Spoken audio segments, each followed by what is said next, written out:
इसे दुलार में इसे खींच दिया ना तो उतना गहिर करके निकाल देगा, चिचिन पार देगा यहाँ से। जा अब सारा किडनी उड्डी बाहर सब ढकेलते रह गए है।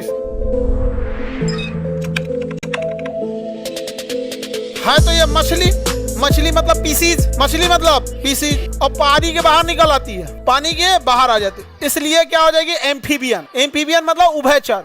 तो मछली और उभयचर के बीच की कड़ी लंग्स फिश। इस फिश के पास क्या है? लंग्स है। क्या है? लंग्स है। फेफड़ा है इसके पास। क्या है? फेफड़ा। इसका कल्फर दिख रहा है कहीं? नहीं, बाहर आ जाती है।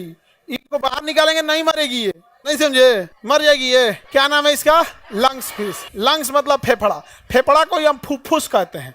तो कहेगा फुफ्फुस मत्स्य, फुफ्फुस मत्स्य। ऐसा ना हिंदी में नाम लिखता है ना कि पढ़लो वाला लड़का बकलोल हो जाता है। लंग्स फिश कितना अच्छा समझ में आ रहा है। वैसी फिश जिसके पास क्या है? लंग्स है। लंग्स फिश याद रहेगा। वेल मछली का अग्र पाद तैरने के काम में आता है। मछली देखेंगे ना तो समुद्र की मछलियां बड़ा बड़ा ऐसे हाथ पैर होता है उनका तैरने वाले। वेल मछली का पैर फ्लैप देखेंगे तो बहुत बड़ा होता है। पहले एक हड्डी होती है, फिर दो हड्डी होती है, फिर उनका ये चौड़ा हो जाता है। तो जैसे हमारे हाथों की संरचना है, पहले एक हड्डी है, फिर दो हड्डी है, फिर ऐसे पंजा है, वैसे ही वेल मछली में भी होता है। पहले एक हड्डी, फिर दो हड्डी, और फिर पंजवा आपस में चिपका रहता है तो उनको तैरने में हेल्प करता है। तो जैसे हमारे हाथ की उत्पत्ति है वैसे ही वेल मछली की हाथ की उत्पत्ति है, लेकिन दोनों का काम कैसा है? अलग अलग। तो समजात का मतलब क्या है? दिखने में एक जात का लेकिन समान नहीं है। समजात माने देखने में एक जात लेकिन एक काम नहीं करेगा।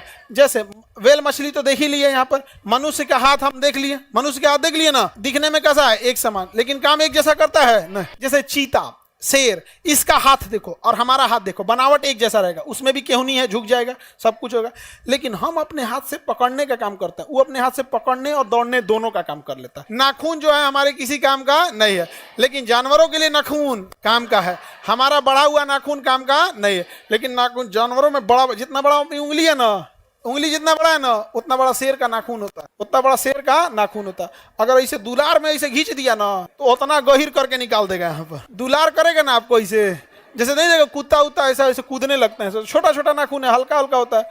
अगर शेर कूद गया तो बड़का नाखून है एकदम तेज, और पे 2 कुंटल का रहता है, बकोट के एकदम घराक से इसे